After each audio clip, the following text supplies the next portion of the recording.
Hello guys, welcome ulit sa ating channel. So ito po ulit si JR Doria TV. Good morning sa inyong lahat.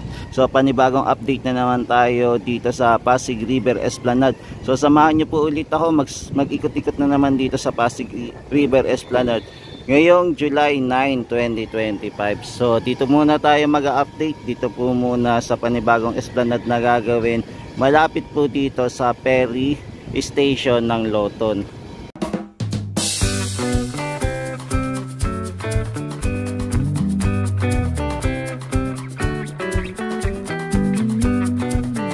So nandito po muna tayo sa tapat ng Quinta Market. So dito po muna tayo mag-update. So matatanaw po natin yung magandang tulay ng ML Quezon Bridge.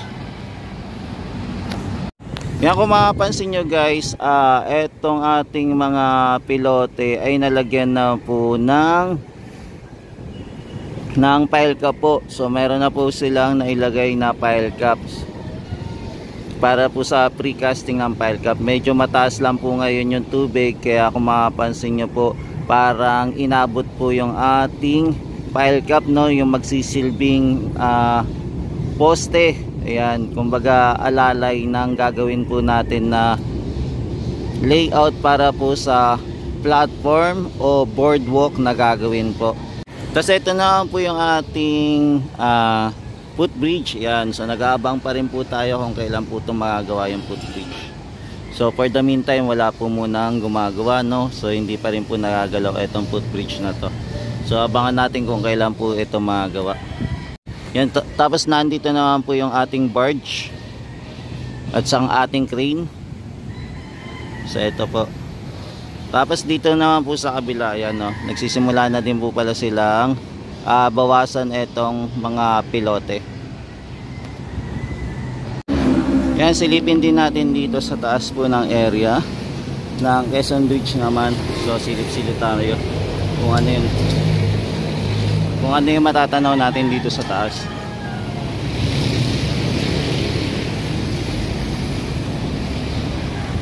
Yan, so nandito pa rin po yung ating mga building. Yung nagtataas ang building po.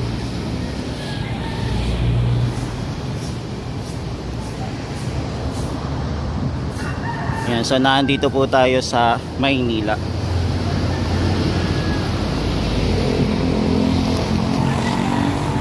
Yan, so lakad-lakad pa tayo guys. Silip-silip pa tayo. Yan, so nandito naman po tayo sa taas ng tulay. Dito sa Quezon Bridge pa rin po. Yan.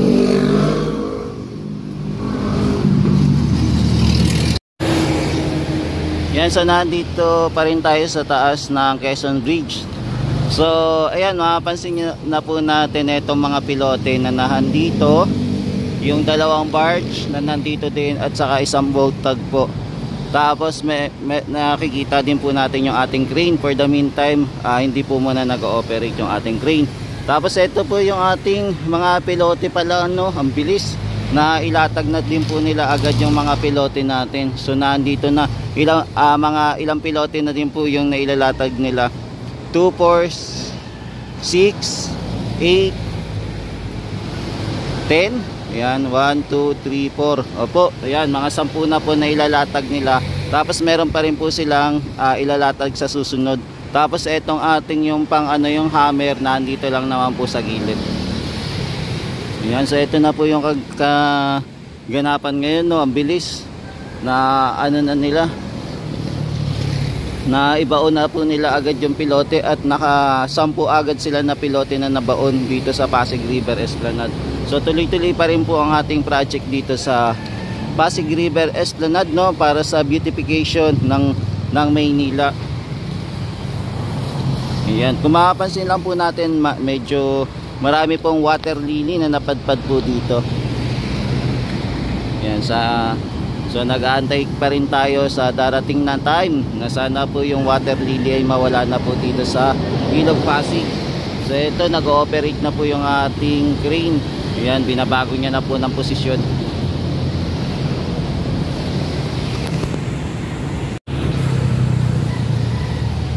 Yan, so ito mga guys, no.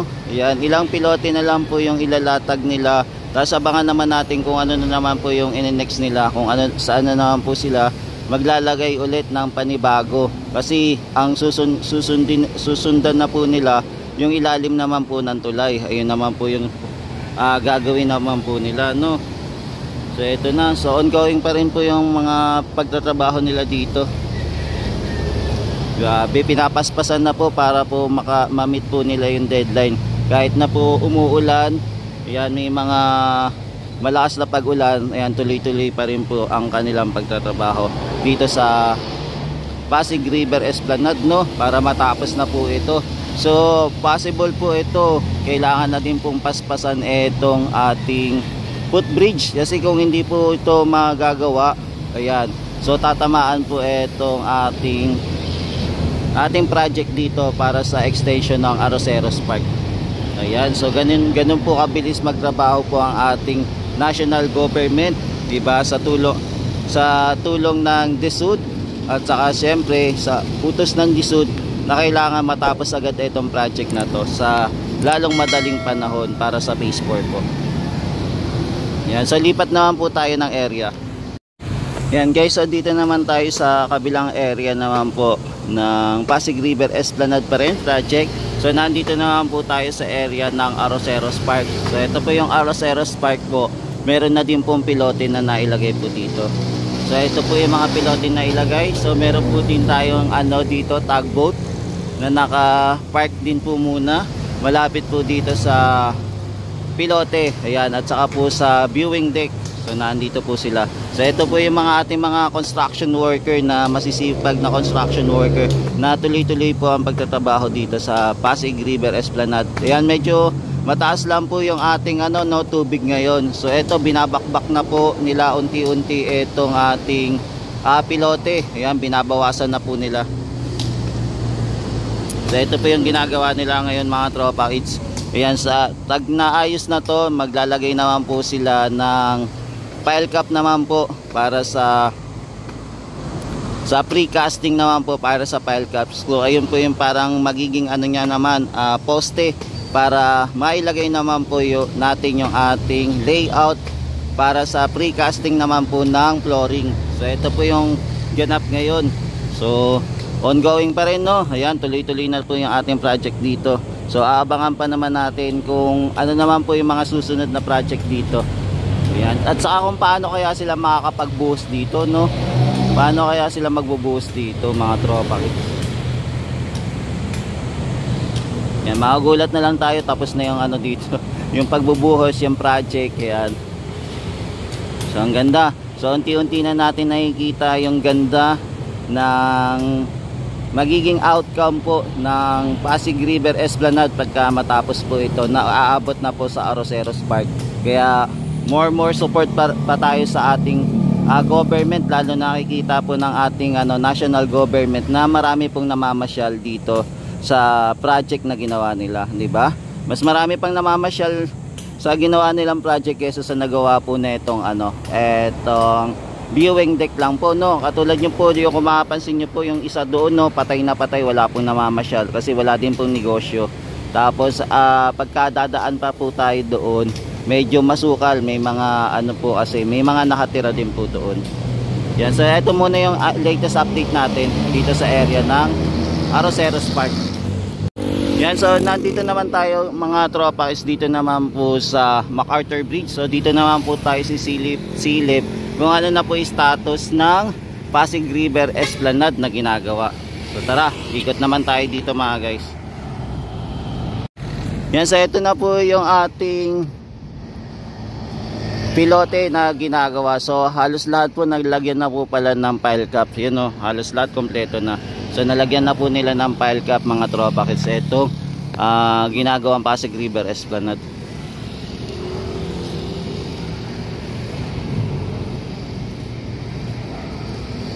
Yan, so tuloy-tuloy pa rin po yung construction nila dito mga tropa. Ito ating mga masisipag na workers dito.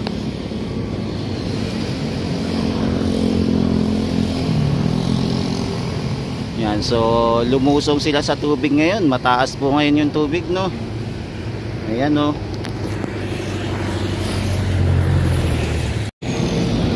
Yan, kung mapapansin nyo po, mataas po ngayon yung tubig kasi itong pader na to may nakapatong pa po. Ayan, kung mapapansin nyo, mataas po yung tubig ngayon.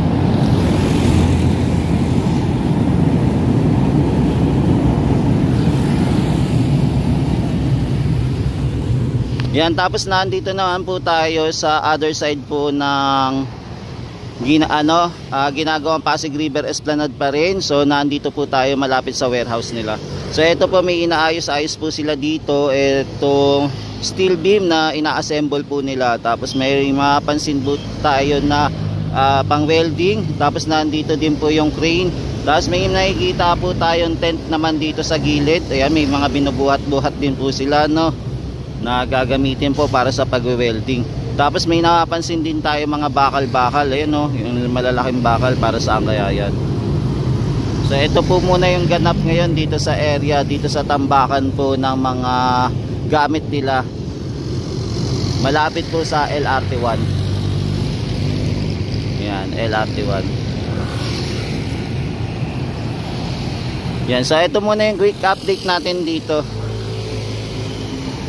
Dito sa area habang nag-a-assemble sila. Ayan. So balikan na lang natin. Tignan na ulit natin yung latest update naman dito. Bukas abangan natin. So ito muna yung natin, latest update dito sa development and progress ng Pasig River Esplanade, no, na inaabangan natin kung kailan po siya fully finish. Yan, so dito naman tayo sisilip mga guys. So ngayon ay binabaha na naman po itong ating ilalim ng tulay. Yan, binabaha naman. Nandito po yung ating back hook. Ayan. So dito po muna nakatambay. Yan, so ito po yung itsura ng ating Pasig River Esplanade. Yan guys, kung mapapansin nyo pala, nailagay na din pala yung ating mga baluster dito, no, sa pinakadulo. So nakompleto na din po nila pala, no. Yan, kinompleto na nila. So nilagay na nila lahat ng baluster na kailangan pong ilagay dito sa unang esplanade o boardwalk na ginawa. So kompleto na po mga tropa kids. Yan, pati pala dito mga tropa kids, tinapos na din po nila. Mukhang parang yung pader din po pala, pinipinturahan na din po nila, no, yung pader. Yan, so ngayon ay pumapatak-patak na po yung ulan. Mukhang maabutan pa tayo ng ulan mga tropa. So kailangan na natin magpayong mga tropa kids. Yan guys, nakapaglagay na po sila ng baluster po dito sa kabilang kabilang side naman po ng ating boardwalk. So nilagay na po nila. So mga 3 layer na po yung nailagay nila na baluster po. Kung mapapansin nyo po mga tropa kids. So unti-unti na pong naayos po yung esplanade dito. So sa unang esplanade na ginawa po nila. Yan, so ito po yung ganap natin, di ba? So nagkakaroon na po ng mukha itong esplanade dito, yung boardwalk na unang ginawa. So abangan pa natin kung ano pa yung mga ilalagay naman nila dito at yung kailan naman to masusundan, no, itong esplanade na gagawin nila papunta po sa ilalim ng tulay ng MacArthur Bridge. Yan, so ito po yung itsura natin.